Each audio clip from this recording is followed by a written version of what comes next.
Hi guys! Welcome to my vlog!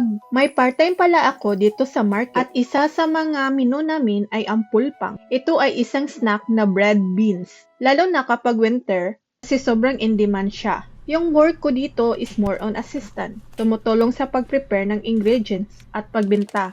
Yung owner talaga ang nagluluto, lalo na kapag busy kasi mabilisan talaga ang galawan dito. Yung first time kong nag-work dito, nakabahan talaga ako kasi hindi ako marunong mag-Korean. Pero habang tumatagal, nakapag-adjust na rin. Hindi na ako masyadong nahihiya.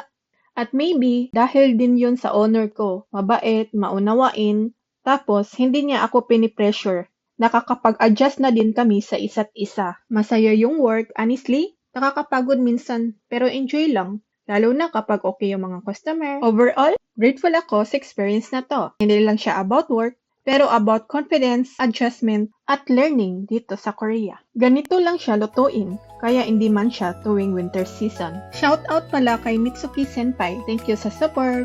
Thank you for watching. Bye-bye!